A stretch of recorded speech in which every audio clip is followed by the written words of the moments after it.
Okay, bye-bye. You're alright.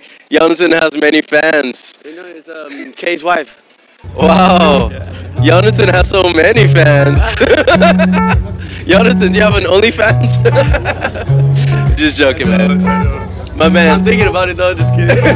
Bro, it's so good to see you. It's been a minute. It's been what, since yeah. Lisbon? Yeah, what, like 2 years, 2 years and a half, something like that. It was like pre-COVID. It was like when the streets of Lisbon were just flawless, when we could busk anywhere, have no problems. I think after you left, it's when like trouble started happening. They took my stuff, I got fined, and you know, started becoming a bit sketchy. COVID came, then I moved out, moved to Slovenia, stayed there for a bit, came back. But nowadays it's great. You should come by. My favorite place to busk has been Lisbon, so I think I probably have to come back. Oh yeah. Where else you bust in Europe? Europe, I went over to London. I went to Zurich. I actually hit up Porto. Oh yeah, Porto is great. Portugal in general, top shish. Like, maybe I'll just introduce myself. I'm Jonatan Halle. I met Chimes 2.5 years ago, like I said. I'm a busker as well. I'm based in Portugal. I mostly tour around Europe, and I'm a songwriter and have my own dish. So yeah, check me out. It's a pleasure to be here. Hit me up. Alright, let's get it started. What's up, everybody? It's your boy Sam Chimes here again with Artists Killing the Living interview sessions with the boy Jonatan. What's your last name? Haller Pereira, but I actually just used the Haller because I think it sounds better. You better holler. Okay, so I got this thing here called Artists Killing the Living. We got pretty much three segments, okay? So first of all, I want to find out what's your superpower, how do you connect with the audience, that sort of thing. Okay, what's your superpower? I want to find out about when was the time that either you or someone outside of you made you feel like you couldn't do it or doubted your identity, and how you got out of it, specific steps, think of that.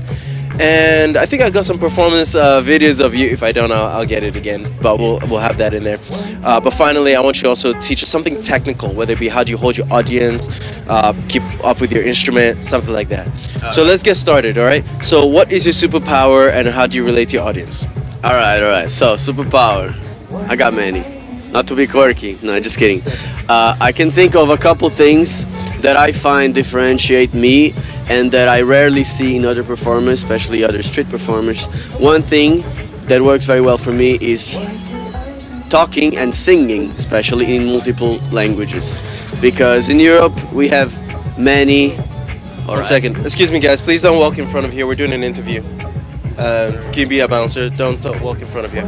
Thanks, guys. Okay, back to the program, please. Thank you.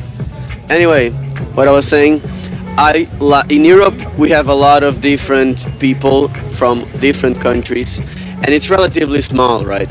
But you end up finding a lot of tourists all over, so people come from all types of cultures and languages, and when I speak their tongue, they kind of connect more, right? So it feels like a superpower. Like, for example, we're here now in Korea. I didn't get the time, or I didn't put in the effort to learn some more Korean. I'm sure that would make a huge difference. Even in the competition that we're at, I'm sure that if you speak at least like 10 sentences well in Korean, you can make it further, you can connect better with the audience. So that's something that I try to work on, which is singing in Spanish, singing in French, singing in German, singing in Portuguese, singing in English, Italian, whatever. I'm working on it, and for me that's something that really changes the whole interaction with the crowd, with specific people, because you can go, who's from France, and then who's from Spain, and then the ones who make more noise, you go, okay guys, I'm gonna get you with a Spanish song, and that works wonders. Got the tricks of the trade, huh? Yeah. I understand that. I'm a busker too, as most of you probably know, and yeah, depending on who's in front of me, I will choose my song based on, you know, the cultures in front of me. You know, exactly. I got reggae, I got like some bebop, you know, dun, dun, dun, dun, right? And then you got the soul, jazz, hip hop, right? What genre do you kind of go with? Like, I think is like you said, like we try to be as versatile as possible, and that's very important. But I tend to call myself a pop guy. I like the charts, I like the hit songs, and I also write in that kind of like genre, poppy stuff, catchy melodies, big choruses. But I have a strong R&B side, and I have a strong kind of so singer-songwriter, alternative, playing the guitar and singing very emotional songs, trying to connect through the feeling. So I guess I go stronger in those three. Otherwise, you know how it is. We always try to do a bit of everything. Gotta put some Spanish reggaeton in there, some Brazilian funk, connect with the Latinos, connect with everybody. Now, okay, let's move on to the next question, shall we? Sure. All right, so now I just want to find out, think of a time when maybe you thought you couldn't do it, or you maybe doubted your identity, or someone else, another entity outside of you doubted your identity and tried to stop you. Okay? Tell us about this story, and what were some specific steps that you took to get out of that? Now, musicians, artists are going to hear this, but also non-artists, non-musicians. So that's why I asked this question, because I feel like this actually goes far beyond just the artists. Tell us your story. Yeah, I think honestly, more than anything, this theme is a little bit of what I'm all about. Actually, I think even in general, buskers are about, because it's basically something you go and you just do, right? And that's important to inspire people that don't have the courage to do it, to see you doing something that's literally just, you put your dish there and you start playing. So I'm all about trying to inspire people and being an example. But now talking about the hardest, maybe, times in this journey, I could say for me, when I felt most turned down, most rejected, most out of place, was actually when, right after I thought I've reached the highest, because back when we met in Portugal, I was part of a TV show. I was competing, and it was called A Banda. It was a show where singers compete in like a pop style singing and dancing vibe, and the winners, the 5 winners, become a band, right? And I won, and I became part of that band, and I signed with Sony for 2 years, and they were gonna invest in us, they were gonna make an album, etc., etc. And that was actually the hardest thing in my path of music, because my core values come from freedom, come from truth, come from, just being who you are, and being in such an environment with, first of all, 4 other people that were completely different than me, and I had to, become a band with them all of a sudden, and with a label that was very much far away from what I was expecting it would be, and managers as well. That's when I felt the weakest, and when I felt the most out of place, out of inspiration, feeling like I'm not worth what I am.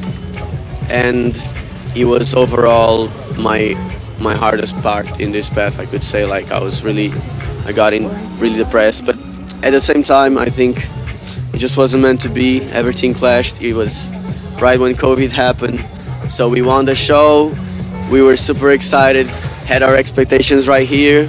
All of a sudden we come to reality. The label is not doing anything for us, the label is not investing in us, we don't even know each other in the band, we're trying to make an effort but we're not connecting, there's no synergy, so there was no energy for effort. And Sounds like a forced marriage. yeah, definitely. I think that's the best kind of way to explain it.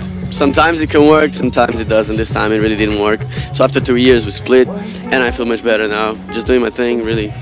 And now you're here in Gwangju, and you're performing at the competition. Yes, sir. How's it gone so far for you in the competition? Oh, it was very good. Like, I made it to the 2nd round.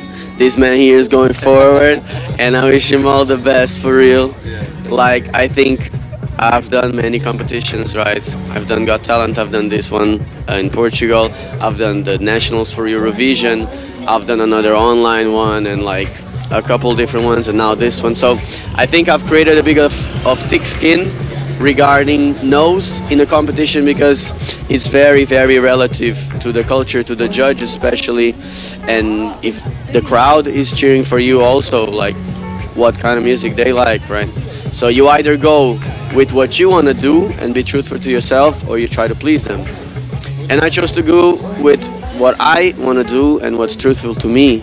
So at least now, after not passing, for example, I don't feel any regrets, Because if I would have chosen something thinking, okay, this is one, they might like this, I'm gonna try to please them, and still not pass, it would be worse. I would feel like, shit, I didn't listen to myself and it didn't work. So I rather say I listened to myself and it didn't work, but it worked for me. So that's what I take from here. And as always, it's so relative. You can't put together a guy that plays the trumpet and does like, you know, juggling, and then a guy that does didgeridoo and is doing like all this one-man band thing, and then you get like a virtuoso jazz guitarist and you get like a band with 7 people. Like, it's like you just gotta do your thing and hope it's what they want, and if it's not, maybe there's something better for you. Do your best, and at the end of the day, all is as it should be. Exactly, sir. Bro, I appreciate you, man. Thank you for being on this interview. This is Artists Killing Living. Tell us, man. I love your honesty. I love your openness and sharing your story with us. Let us know, where can we find you? Because I know you got a beautiful voice. If you wanted to drop a quick sample too, I wouldn't be opposed to that. So also let us know, like, where do we find you? Instagram, all that stuff. You can find me at Jonatan with a J, but it's pronounced Jonatan because I'm from Slovenia. Jonatan Halle with 2 L's. Once again, Jonatan Halle. How do you spell that? Jonatan without the H. Haller, Haller. Alright? And that's the same in all platforms: YouTube, Instagram, TikTok, Spotify, and soon enough, whatever new platform comes up, I'ma be there. And your boy's dropping some songs. Your boy's getting more and more active, so hit me up. And I hope to see you anywhere in the world. Hopefully in the big stage soon. I believe it, man. Well, it's your boy Sam Chimes. This is Jonatan Halle. Catch me at samchimes.com. And this is Artists Killing Living Interview Sessions International Edition. Give me 3 times. It's so easy. You got it, sir. Bro, thank you for bro. this. It's an honor. All right. Hey, nice fade. That was good.